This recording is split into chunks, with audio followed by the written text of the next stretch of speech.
Right, okay, injuries. Should we start with the big two first? Gabriel and Calafiori, where are we with these two?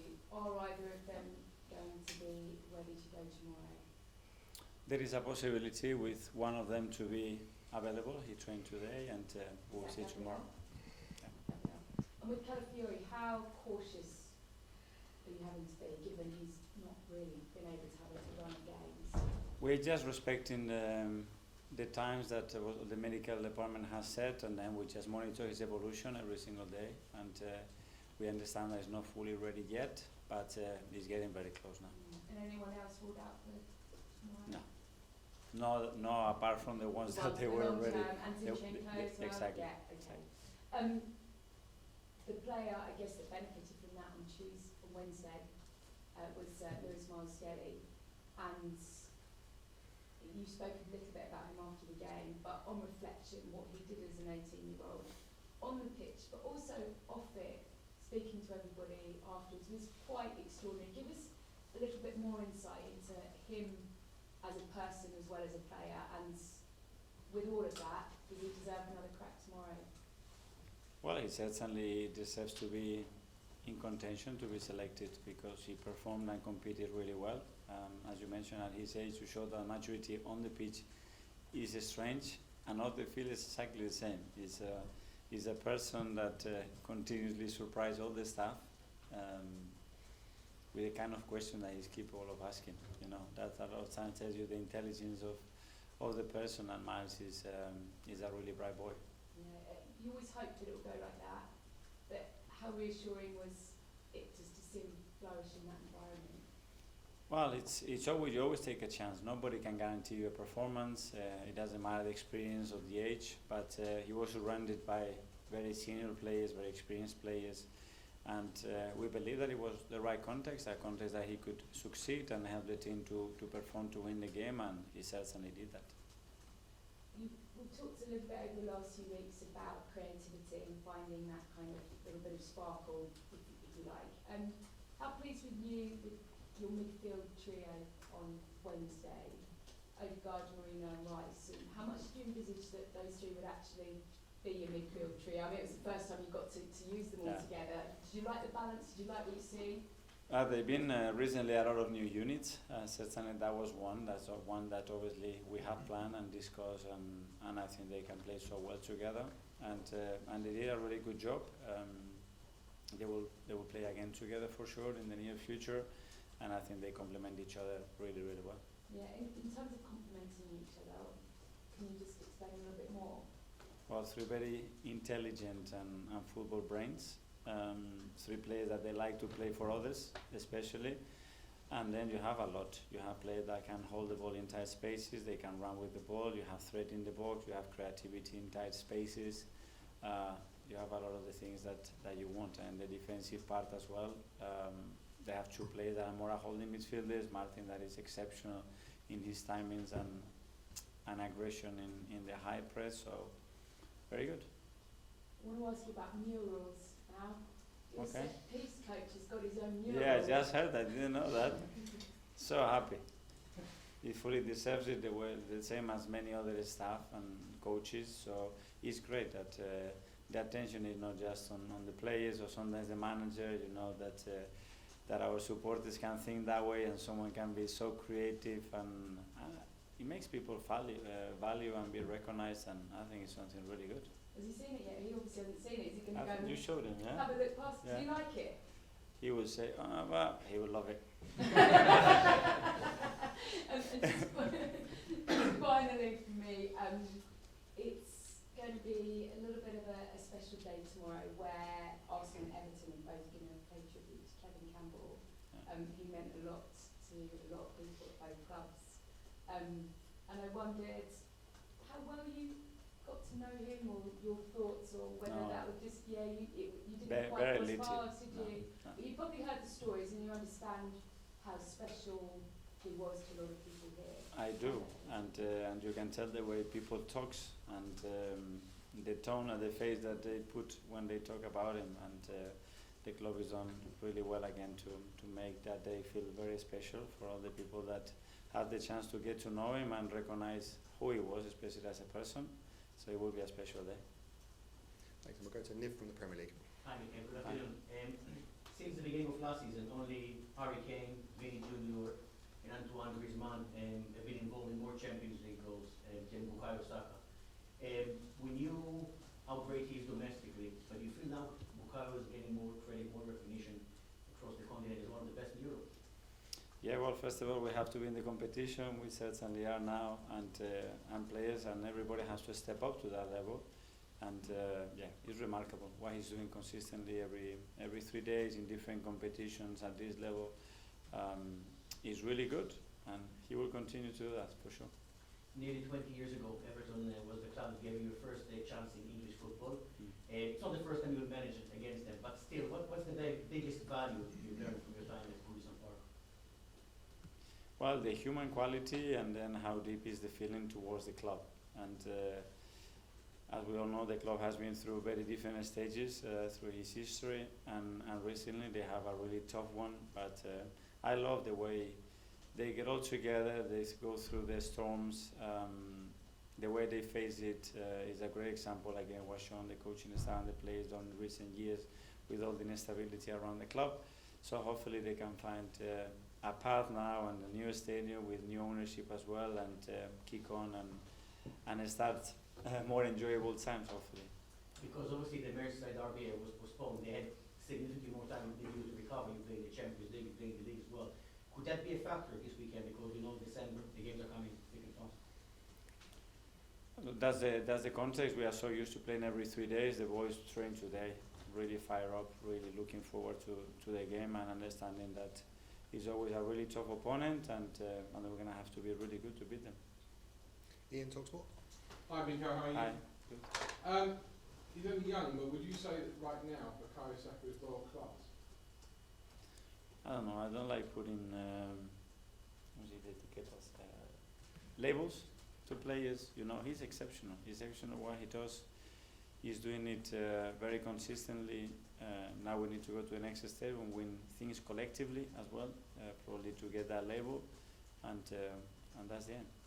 Like Kevin Campbell, though, he is a product of Ireland, and I guess tomorrow shows when Arsenal and Everton pay tribute to Kevin Campbell, but actually there is a much wider and much bigger thing outside of football. We all love football, but there are more important things in football. Yeah, for sure.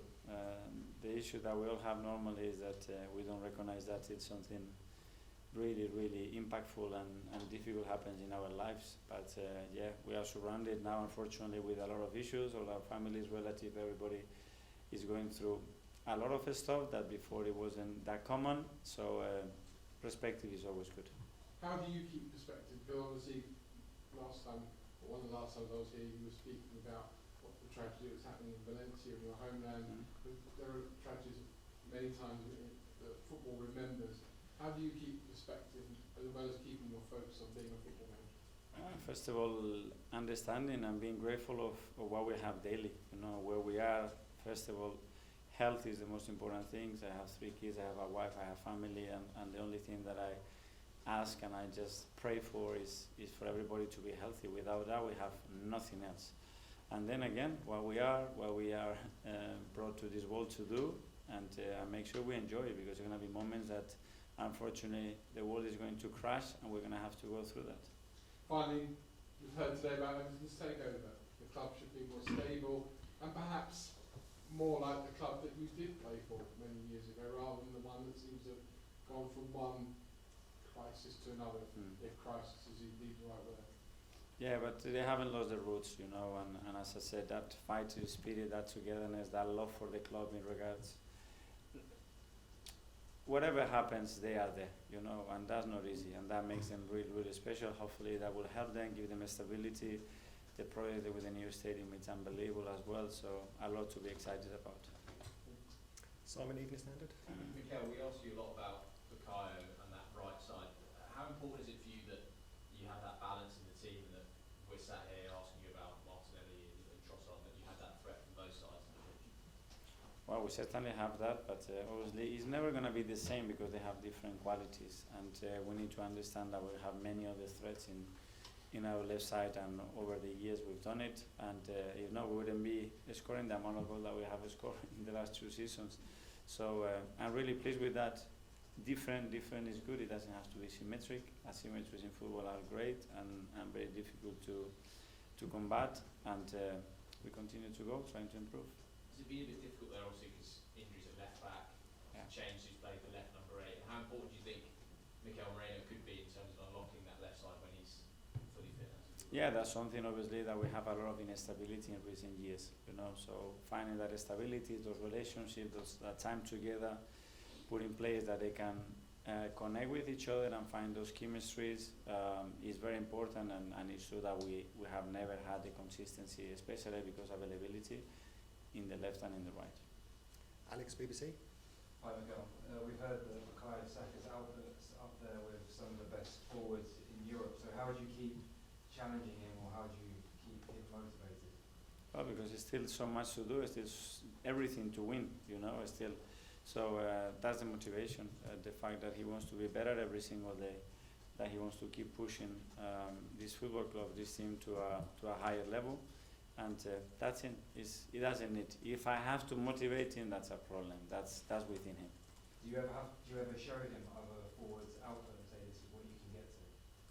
Yeah, we always set targets, but understanding how we're going to after reach those targets. That's an idea to score 30 goals or 40 is fine. How we're going to do it, and then how we're going to create a plan to try to develop the player, to give him the best possible chance to after make sure that he's able to do that.